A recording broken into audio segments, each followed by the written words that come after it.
Hello, how are you today? So look, something kind of interesting happened. One of my students from about 15 years ago when I was teaching at Musicians Institute in LA, Jake Simmons, joined my Patreon page. And so he was a great student, really serious, never missed a lesson, did his homework. And so I started thinking about him a little bit, and I thought, what were we doing back in those days, 15 years ago at MI?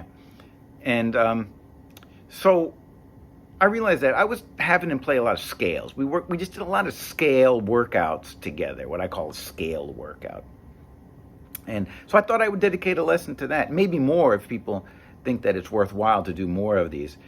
So this is how it works. Remember when I did that lesson on the Dorian scale, okay? So today we're going to do a Dorian scale workout.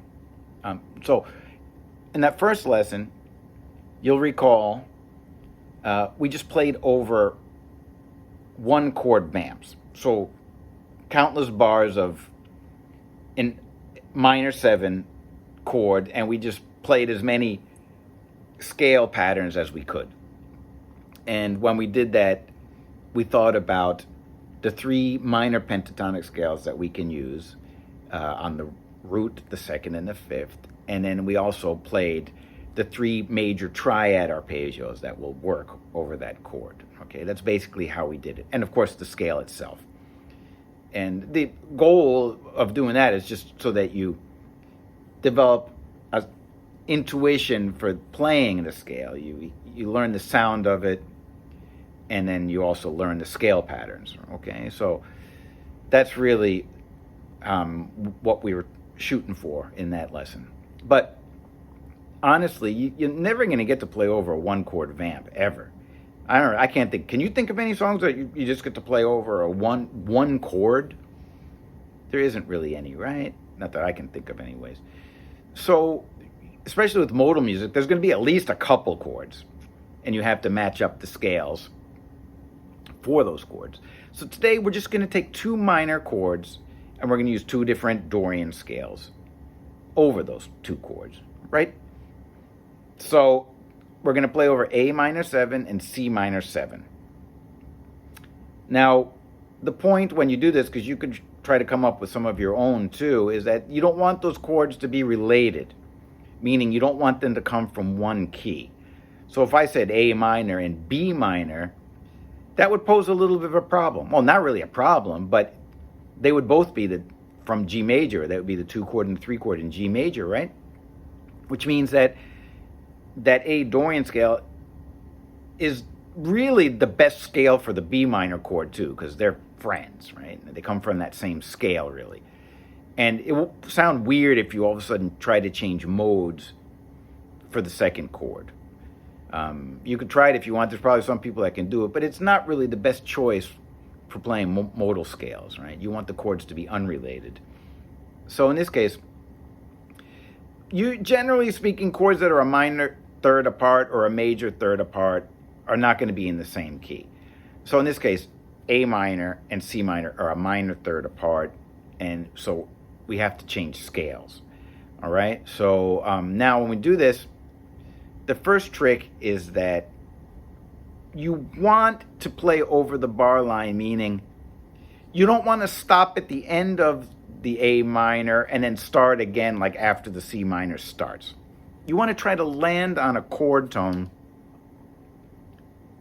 when that C minor pops up, like right on the first beat, right? You want to show that you're navigating the chord changes well.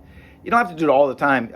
When I play the demo, I don't really know if I'm going to do it 100% of the time, but I'm going to at least do it a lot of the times, I think. We'll have to see what happens. So look, to do that properly, you want to stay in one position. So just for example, it could be anywhere, but let's just start here. Okay, here's A minor. Here's the A Dorian scale.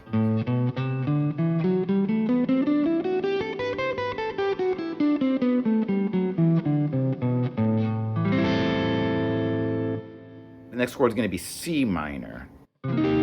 Stay in the same position. Where's that C? Where's the C Dorian?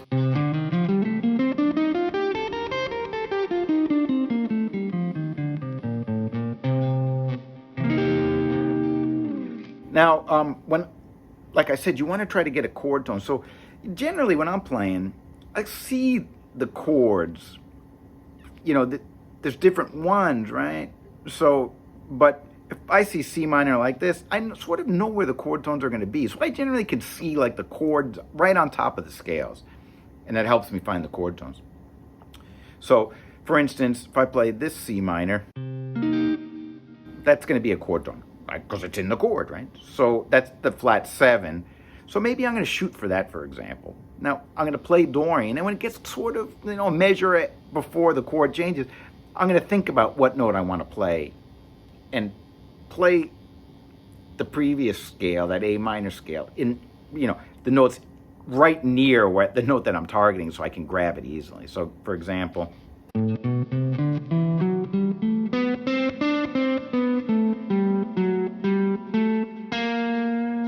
okay, so that's how you're going to do that. You want to target it. When you practice, you have to think about that, but it becomes natural at a certain point. You don't have to think so much. It'll just kind of work out on its own. And also pay attention to the 3 pentatonic scales and the 3 major triads. So, for example, thinking about A minor, root, second, and fifth, right? So that means for A Dorian, A minor, B minor, and E minor pentatonic scales, right? So what about for C? Again, root, second, and fifth. So C, D, and G minor pentatonic scales, okay? So now, how can you mix these up to make motifs and create interest? So let me think. For example, you could play like A minor pentatonic scale, B minor pentatonic scale, and when the chord changes to C minor, you could play C minor and D minor pentatonic scales, right? That would be pretty cool. So,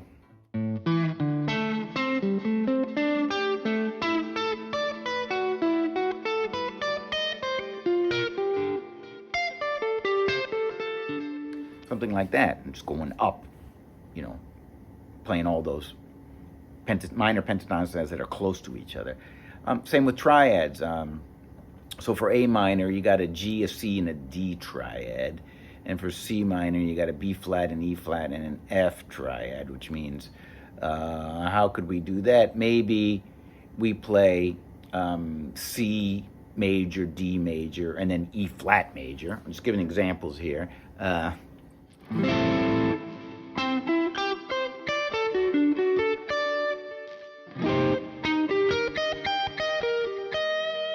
Something like that, right? So these are things that you want to practice and get them into your playing.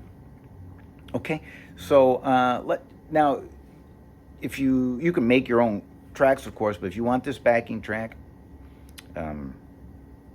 go to Patreon and download it. And also, remember when you practice these to be as musical as possible. You want being musical to be your first habit. Always be musical. Don't make it sound like an exercise, make it sound like music, and that'll carry over into your real playing, not your practice playing, but your real playing. All right? So tell me how it goes, and tell me if you want more of these, these workout ideas, these scale workout ideas, okay? All right, so I hope you enjoy it, and thanks, Jake, for having me remember the good times teaching you back in Los Angeles. All right, so have a good day, everybody.